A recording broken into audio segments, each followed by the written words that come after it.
Hey guys, it's Danielle here from DKW Styling. Welcome to my YouTube channel. I specialize in hair and hair extensions, and over the years I created a method you may have heard of called natural beaded row hair extensions. We are currently in my salon here in Laguna Beach, California, and this video is specifically on branding, social media, and marketing.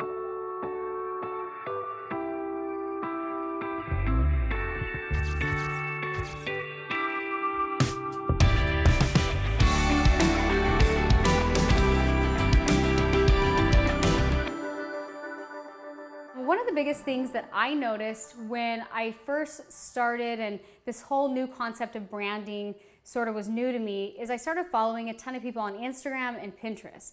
I would start to try and understand what was catching my eye. How are they taking the photo? How are people, what are the poses they're having their clients do? And I instantly became obsessed.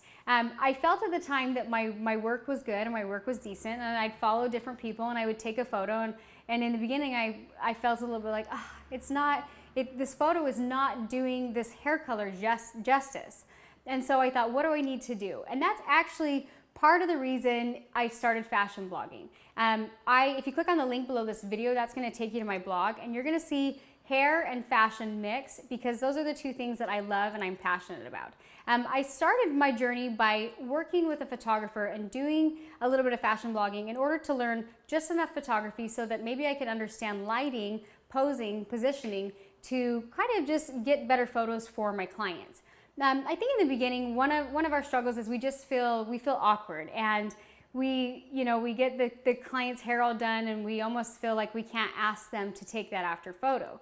And the more you do it, the more comfortable and the more confident that you get in taking that after photo. You just have to be willing to put yourself out there. You have to be willing to ask your client. It doesn't hurt to ask. Ask them, hey, can I take your photo? If they feel uncomfortable, that's when you'll see a lot of my work. I'm like, don't worry, your face will not be in it.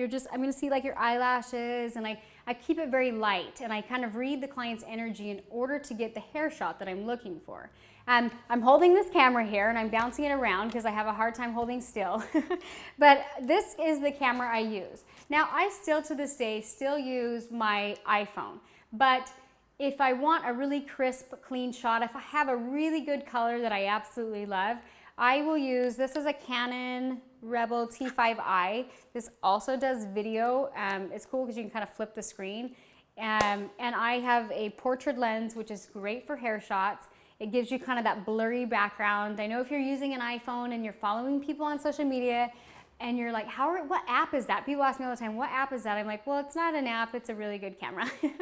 And so I feel like this is a really good beginner camera. Again, I'm not a photographer. However, I've worked with tons of photographers in order to just kind of figure out what they're doing with settings, with lightings, and things like that. I love natural lighting. I love outside lighting. I typically will find a spot. You kind of have to just try different spots around your salon, find the best lighting, test on yourself, test on your friend, and figure out what the best lighting is. The best lighting will usually work with a good camera as well as a cell phone. Another thing that you're gonna see trending right now with hairstylists is the blank wall. If you scroll through somebody's Instagram feed, it looks really clean and consistent, and it helps you to focus on the hair. When you're taking your clients before and after, one of the biggest tips that I can give you, and again, I didn't even notice when I started taking the photos, I was just happy that my clients were letting me take pictures of their hair. And one of the things that you need to pay attention to is detail. When you're taking a phone, or when you're taking a photo, even if you're using your phone, what's in the background? Is it a hair shot? Is there a bottle of hairspray? What's in the way? Remove everything from the shot so that it's a clean shot. And be okay to just ask your clients, make sure it's okay, try different poses and angles. It's the only way to learn and grow. So you have to be willing to kind of try, figure it out, and learn and grow as you go. So in this video, I also want to talk to you about different apps that I'm using. Now, the photo is the first part of building the brand. My recommendations is get on Instagram. That is your business card now. Anybody you go to and you want their contact information, in the hair world, I feel like, in a lot of other industries, they go directly to the Instagram page and they click on that link. So make sure that you have a landing page a phone number, something, a blog, a website that you are directing people to. Once you get the hang of the picture thing, once you start building a following, you need a direct call to action in order to get clients to sit in your chair. So those are just tips that I wanted to share with you. I also want to share with you guys some of the current apps that I'm loving and just kind of show you through. I don't filter my work, but there's little things that you can do to make your photos a little bit cleaner. Okay, you guys, so I have this, maybe you've seen these, it's a giant ring light. Okay, if you're shooting inside, one of the biggest challenges in hair when you're shooting inside is the lights in here always cast kind of a yellow hue on the hair. If you're taking your photos inside and you're just frustrated because it looks warmer than it really is, try going outside. So many hair people I follow that are just doing an iPhone photo are taking their clients outside where you're just in really good lighting because it best represents the color of their hair. However, one struggle that I've had in the winter when it gets dark at like 3 o'clock in California is it's your last appointment of the day and you're like, oh, I really want to take a picture, but there's no lighting. Or even during the day, I still use this. This is what I use if I'm doing a clean back white drop. I usually have an assistant hold this for me. I take my iPhone and I shoot through this. It's a really bright white light and it just makes it kind of cools it down a little bit. It brightens up the photo. And this, I think you can just get this on Amazon. So I will link this on my blog. It's pretty inexpensive, but it's kind of a game changer as far as keeping it simple and getting a little bit more professional with your photos in order to build your following.